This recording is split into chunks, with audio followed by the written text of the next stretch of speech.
বিসমিল্লাহির রহমানির রহিম। সম্মানিত লিসনার্স, আমি খায়রুল বাশার আশিক।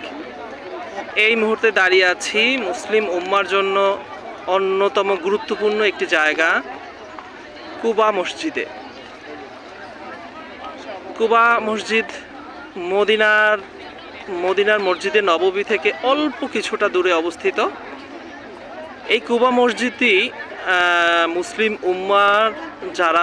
উম্মার সম্পর্কে জানেন, যারা একটু জানার চেষ্টা করেন, আপনারা একটু ঘেঁটে দেখবেন। এটি মুসলিম উম্মার সর্বপ্রথম মসজিদ এবং মহানবী হযরত মুহাম্মদ সাল্লাল্লাহু আলাইহি ওয়াসাল্লাম জীবিত দশায় তিনি সর্বপ্রথম যে মসজিদ স্থাপন করেছিলেন সেটি কুবা মসজিদ।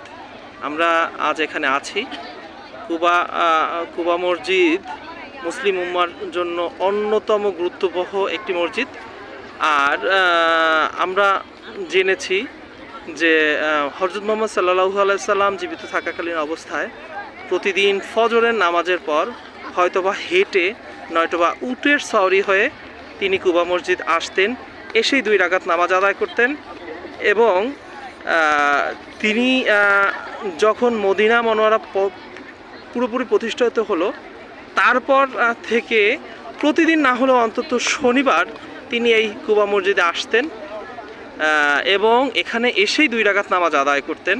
অর্থাৎ আমরা যতটুকু জানি যে ফজরের নামাজের কিছুক্ষণ পর্যন্ত, অর্থাৎ 28 থেকে 30 মিনিট যে নিষিদ্ধ সময় বলা হয়, নামাজ পড়া যায় না, ওই মুহূর্তটা তিনি পথেই থাকতেন এবং তিনি এসে তারপরে নামাজ আদায় করতেন। তো আপনিও এইটা বলার এই কারণ যে মদিনা মনোয়ারা একে মসজিদে নববী থেকে যদি হেঁটেও আসা হয় তাহলে আধা ঘন্টা কিংবা 35 মিনিটের মধ্যে কুবা মসজিদে পৌঁছানো যায়। এই সময়টুকু ফজরের নামাজ পড়ে তিনি এখানে আসতেন এবং এসেই কুবা মসজিদে তিনি নামাজ পড়তেন।